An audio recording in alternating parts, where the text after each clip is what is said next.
विजय एक video call पर अपनी गर्लफ्रेंड से बात करता हुआ उससे मिलने जा रहा है और तभी उसके ऑफिस से फोन आता है कि ऑफिस में कुछ गड़बड़ी होने के कारण उसके ससुर ने ऑफिस में सभी बोर्ड मेंबर्स को मीटिंग के लिए बुलाया है। यह सुनकर वो अपनी बीवी को कॉल मिलाता है और उसे अपने पिता को समझाने को बोलता है। एक करोड़पति की बेटी से शादी करने के बावजूद और शादीशुदा होने के बावजूद वो एक एक्स्ट्रा मैरिटल अफेयर में है। अपने ससुर की मीटिंग के बारे में वह अपनी गर्लफ्रेंड को बताता है, जिससे उसकी गर्लफ्रेंड उसे लालच देती है और विजय का एक्सीडेंट हो जाता है, जो कि उसकी लापरवाही का एक नमूना था। विजय पास के एक शहर में पहुंचता है, जहां वह एक गैराज में जाता है और मैकेनिक को उसकी कार को देखने को बोलता है। शहर घूमते हुए एक कैफे पहुंचता है और पास ही के एक कम्युनिटी सेंटर में जाता है। वहां वह एक अट्रैक्टिव लेडी के ऊपर मोहित हो जाता है, पर उसे एहसास होता है कि वह उसके पास्ट में से कोई है। वो उसका पीछा करना शुरू करता है और हमें पता चलता है कि उसका नाम शांति है, पर वह उसे पहचानने से मना कर देती है। विजय उसे बोलता है कि वह उसे कहीं भी पहचान सकता है। वो विजय को जाने के लिए बोलती है और जब वह अपने घर के अंदर जा रही होती है तो विजय उस पर कॉफी गिरा देता है और साफ करने के बहाने उसे छूने की कोशिश करने लगता है। तभी शहर का पुलिस वाला वहां आता है और पूछता है कि शांति, क्या यह आदमी तुम्हें परेशान कर रहा है? और विजय को पता चल जाता है कि वो शांति ही है। शांति ऑफिसर को मना करती है। ऑफिसर विजय को उसकी कार जल्दी ठीक करवा के शहर छोड़ने को बोलता है। ऑफिसर के जाने के बाद शांति उसे जाने को कहती है,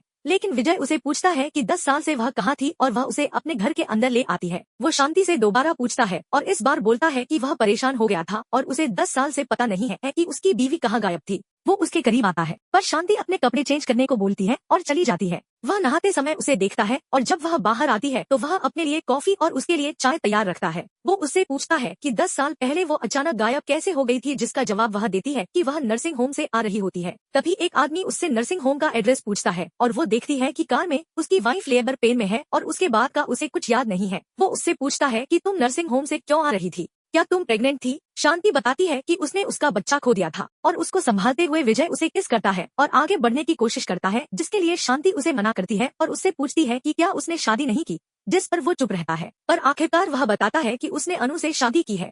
वो उसे साथ चलने को कहता है और बोलता है, अनु तुम्हें देख के खुश होगी। पर वो बोलती है कि वो नहीं होगी, क्योंकि वो अनु ही थी जिसने उस कपल को हायर किया था और उसे मरवाने की कोशिश की थी। वो बताती है जब उन्होंने घर पर पार्टी रखी थी तो उस दिन शांति ने टेस्ट किट से अपनी प्रेगनेंसी टेस्ट की थी और वो पॉजिटिव आया था। उसने वह किट टॉयलेट में छोड़ दिया और बाहर चली गई। थोड़ी देर बाद जब वो किट लेने आई है तो देखती है अनु टॉयलेट से निकल रही थी और किट का फेस नीचे की तरफ है। वह विजय को बताती है जब वह बाहर निकली थी तो उसका फेस ऊपर की तरफ था। वो विजय को बार बार जाने को बोलती है, पर विजय उससे पूछता है क्या उसे उस कपल की शक्ल याद है, तो शांति हाँ बोलती है। विजय बोलता है कि हम सच का पता लगा सकते हैं और अनु को सजा दिलवा के दोनों साथ रह सकते हैं। यह बोलकर विजय उसे किस करता है और दोनों इंटीमेट होने लगते हैं। एक हैवी सेशन के बाद दोनों एक बेड पर लेटे होते हैं और वह बोलती है कि लास्ट टाइम वह प्रेग्नेंट हो गई थी, जिसपे वह बोलता है कि ऐसा नहीं होगा, यकीन ना हो तो अपने रेड ब्लू टेस्ट किट में टेस्ट कर लेना। शांति उससे पूछती है कि उसे कैसे पता कि किट की कंपनी का नाम रेड ब्लू है, क्या अनु ने तुम्हें बताया? तो वह बोलता है नहीं, और उसके मुंह को पिलो से दबा देता है और कबूल करता है कि उसने उस कपल को भेजा था और उनसे एक काम ढंग से नहीं हुआ और उसे मार डालता है। शांति की हत्या करने के बाद विजय उसके घर से भाग जाता है। तभी उसे एहसास होता है कि उसका अपना बेजा शरीर कार से निकाला जा रहा है।